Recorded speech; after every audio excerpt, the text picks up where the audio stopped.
The mic to Arjun సర్కార్. నానిని మాట్లాడవలసిందిగా రిక్వెస్ట్ చేస్తున్నాము.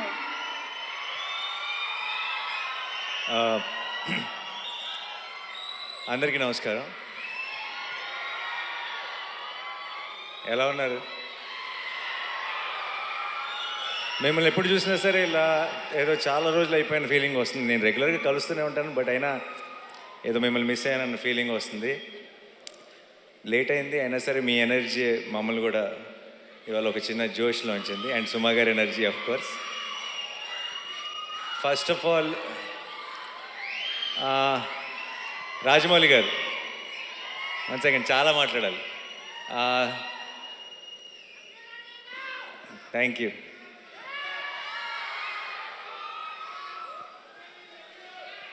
I love you too. I love each one of you. మీ అందరికీ పేరు పేరున థ్యాంక్ యూ సో మచ్ ఈరోజు ఇక్కడికి వచ్చినందుకు. అండ్ ముందు రాజమౌళి గారికి I want to say something.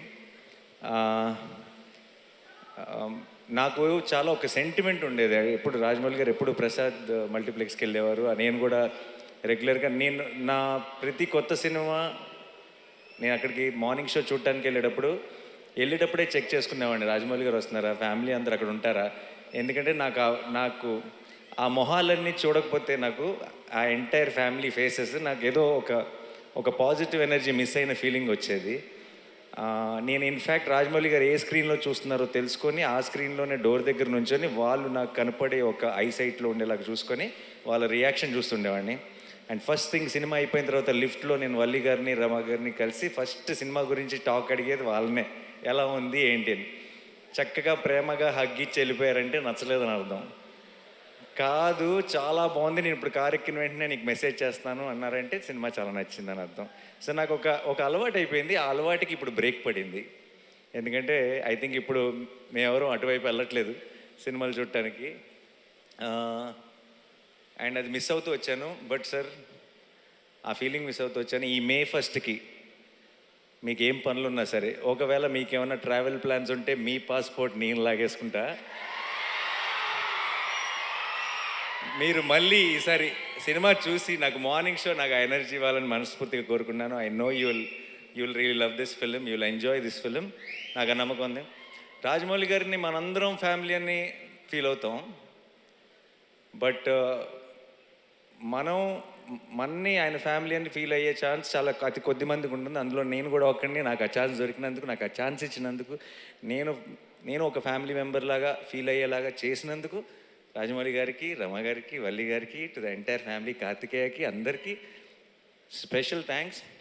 నాకు ఇప్పుడు కెమెరా, ట్రాక్, ఎడిటింగు, ఇలా కొన్ని సినిమా టర్మ్స్ ఉంటాయి. సినిమా డిక్షనరీ ఒకటి ఉంటుంది, సినిమా పదాలు ఉంటాయి.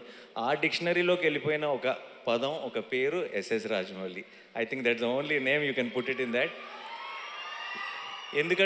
ఎందుకంటున్నానంటే చాలాసార్లు ఎలా చెప్పాలో తెలియదు ఒక ఎమోషన్. ఇది థియేటర్లో చాలా హై వస్తుంది సార్ ఈ ఎపిసోడ్ అని చెప్పాలంటే రాజమౌళి ఎపిసోడ్ లాంటి ఎపిసోడ్ అని చెప్తాం. అండ్ అది ఒక ఎగ్జాంపుల్, ఒక రిఫరెన్స్ పాయింట్ అయిపోయింది. ఈ సినిమాలో హిట్ త్రీ నా కథ నరేషన్ ఇచ్చినప్పటి నుంచి ఈ సినిమాలో ఒక మూమెంట్ ఉంది. ఆ మూమెంట్ గురించి నేను శైలేష్ ఎప్పుడు మాట్లాడుకున్నా, మెసేజ్లో మాట్లాడుకున్నా, ఆ రాజమౌళి మూమెంట్కి ఆర్ఆర్ అయిపోయిందా అనే మాట్లాడుకున్నాం ఇప్పుడు దాకా. ఎందుకంటే ఒక థియేట్రికల్గా ఒక సూపర్ హై వచ్చే ఒక ఇమోషన్ ఉంది అంటే దానికి ఆటోమేటిక్గా ఆ పేరు పెట్టేయాల్సి వస్తుంది. ఇంకా అంతకంటే బెటర్గా ఎక్స్ప్లెయిన్ చేయలేని పరిస్థితి. And thank you so much sir. నాకేదో ఒక చిన్న ధైర్యం మీరు ఉన్నారు అంటే. అండ్ నేను పిలిచేస్తాను అనమాట. నేను ఇప్పుడు ఎంత పనులు జరుగుతున్నాయో నాకు తెలుసు. ఆల్రెడీ షూటింగ్ ఇప్పుడు ఇందాకే ప్యాకప్ చేసి డైరెక్ట్గా వచ్చారు. ఏ షూటింగో నేను చెప్పక్కర్లేదు ఆబ్వియస్లీ. నేను అసలు ఆలోచించను, అంటే సరే కుదిరితేనే వస్తారులే అని నేను ఆల్రెడీ ఒక 60-70% రూల్ అవుట్ చేసేసి, బట్ నేను అడగకుండా ఎలా ఉంటాను, నాకు కావాలి కదా అని చెప్పి నేను ఇమీడియట్గా మెసేజ్ పెడతాను. ఎలాగో అలా somehow he'll make it possible and వచ్చేస్తారు. And thank you so much sir for that. And Rama garu, I love you more than Rajamouli garu. You know that. You are నాకు ఒక ఆ ఎనర్జీని ఎలా ఎక్స్ప్లెయిన్ చేయాలో తెలియదు. ఆ స్మైల్ గురించి నేనేం చెప్పాలో తెలియదు. మీరు, వల్లి గారు నాకు నేను ఎందుకో పొరపాటున మిమ్మల్ని గారు గారు అని పిలవటం మొదలెట్టాను, కానీ మనసులో మాత్రం ఎప్పుడూ నమక్క వల్లక్క అని అనుకుంటుంటా. ఒకేసారి ఆ పదం మార్చేస్తే, ఆ వర్డ్ మార్చేస్తే బాగోదేమని కంటిన్యూ చేస్తాను అంతే. మీరు నాకు ఇలా సినిమా ద్వారానో ఇలా మన ఈగ ద్వారా పరిచయం ఒక ఫ్యామిలీ లాగా అనిపించారు నాకు. ఎప్పుడు నేను చిన్నప్పటి నుంచి నన్ను దగ్గరుండి చూసిన ఒక అక్క ఒక పిన్ని లాంటి ఫీలింగ్ వస్తుంది ఇద్దరిని ఎప్పుడు చూసినా. Thank you so much.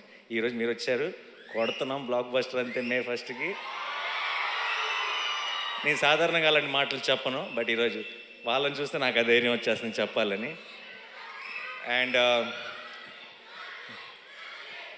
మీరు వచ్చారా 100%, మిమ్మల్ని తక్కువ చేయట్లా, మీరే బలం. So and Vishwak Sesh hit వర్స్కి మీ ఇద్దరు, ఈ హిట్ యూనివర్స్కి మీ ఇద్దరు pillars. And I'm so happy that మీరు ఒక బిల్డ్ చేసిన ఒక వరల్డ్ ఇది, అండ్ దాన్ని ఇప్పుడు ఒక నెక్స్ట్ లెవెల్కి తీసుకెళ్ళబోతున్నాం. అండ్ ఆ ఫంక్షన్లో, ఆ సెలబ్రేషన్లో మీరందరూ కూడా రావటం నిజంగా ఒక ఫ్యామిలీ తాలూకు ఒక ఫంక్షన్ అన్న ఫీలింగ్, ఆ పాజిటివిటీని నింపింది నాలో. Thank you so much. I'm very very proud of both of you. And మీరు కూడా ఇంకో రెండు బ్లాక్ బస్టర్లు ఇయర్ కొట్టేయాలని మనస్ఫూర్తిగా కోరుకుంటున్నాను. అండ్ నెక్స్ట్ నా టీం గురించి చాలా క్లుప్తంగా చెప్తాను, ఎందుకంటే ఈ సినిమా తాలూకు సక్సెస్ ఈవెంట్లో ఇంకెక్కువ డీటెయిల్డ్గా మాట్లాడతాను. Okay, Shailesh is my boy. And నేను ఫస్ట్ నుంచి చూసిన శైలేష్ భయాలు తెలుసు, శైలేష్ బలం తెలుసు, శైలేష్ వీక్నెస్ తెలుసు, నాకు అన్నీ తెలుసు. అండ్ తనలో ఉన్న స్ట్రెంగ్త్ తను ఇంకా పూర్తిగా ఎక్స్ప్లోర్ చేశాడని నేను అనుకోవట్లేదు, కానీ తన స్ట్రెంగ్త్ తాలూకు ట్రైలర్ మాత్రం మీరు మే 1కి చూస్తారు గ్యారంటీగా. ఓకే, అండ్ చాలా ఎంజాయ్ చేశాను, చాలా దగ్గరుండి ప్రతి విషయం మాట్లాడుకుంటూ. అండ్ తన తర్వాత మాట్లాడదాం యాక్చువల్లీ ఆపుతాను, ఇప్పుడు నీ గురించి అనవసరంగా చెప్తే బిల్డప్ అనిపిస్తుంది. And Sanu sir my favourite. And Sanu garu Jersey చేశారు నాతో, శ్యామ్ సింగ్ రాయ్ చేశారు, హాయ్ నాన్న చేశారు. అండ్ ఇప్పుడు హిట్ 3 ట్రాక్, ముందు చెప్పిన పేర్లు బట్టి మీకు ట్రాక్ రికార్డ్ గురించి ఒక క్లారిటీ వచ్చేసి ఉంటుంది. సో అండ్ సాను సార్ అంత 4 డిఫరెంట్ జానర్లు చేసి అంత క్వాలిటీ ప్రోడక్ట్ ఇచ్చి తన వర్క్ ఏదో హైలైట్ అవ్వాలని కాకుండా ఒక కథకి ఏం కావాలని ఆలోచించే ఒక గొప్ప DOP. Thank you so much Sanu sir. And మా ఎడిటర్ కార్తిక్ శ్రీనివాస్ గారికి, అండ్ మా ఆర్ట్ డైరెక్టర్ గారికి, మా టీం అందరికీ కూడా స్పెషల్ థ్యాంక్స్. అండ్ మిక్కీ చాలా కష్టపడ్డాడు ఈ సినిమాకి. అమెరికా నుంచి లాక్కొచ్చాం, రోజు అసలు గొడ్డు చాకరీ చేయించాం మిక్కీతో. మొన్నే బాగా ఫీవర్ వచ్చేసి వర్క్ చేయలేని పరిస్థితులు ఉంటే సరిపోదా శనివారంలో ఇలా లేపి ట్యాబ్లెట్ వేస్తా కదా, అలా లిటరల్గా మిక్కీ జేమేని లేపి శైలేష్ ఇంటి నుంచి రసమన్నం తీసుకొచ్చి తినిపించి మరీ లేపి వర్క్ చేయించాం. అండ్ ఇప్పటికి కూడా ఇంకేదో బెటర్ చేయాలని తను వర్క్ చేస్తూనే ఉన్నాడు. సో అందుకే ఈవెంట్ మిస్ అయ్యాడు. Thank you so much Mickey. And Srinidhi గురించి చెప్పాలి. ఈ సినిమాలోకి ఒక రకంగా మేమిద్దరం ఇచ్చిన ఇంటర్వ్యూలకి అందరూ హిట్ 3లో సగం రామ్ లవ్ స్టోరీ ఉంటుందని అనుకుంటున్నారు, బట్ అలాంటిదే ఉండదు. అండ్ చాలా ఎంజాయ్ చేశాను తనతో వర్క్ చేయడం. అండ్ మృదుల అన్న రోల్లో తను చేసిన తర్వాత ఒక తను తప్పితే ఇంకెవరు సూట్ ఎవరేమో అన్న ఫీలింగ్ వచ్చింది. అండ్ తను చాలా బాగా చేసింది. అండ్ ప్రమోషన్స్ కూడా తన సొంత సినిమాలాగా ప్రతిదీ నేను ఒక్కడు కూడా మిస్ అవ్వను అని చెప్పి తను 100% ఎఫర్ట్ పెట్టింది. Thank you so much Srinidhi, thanks a lot. And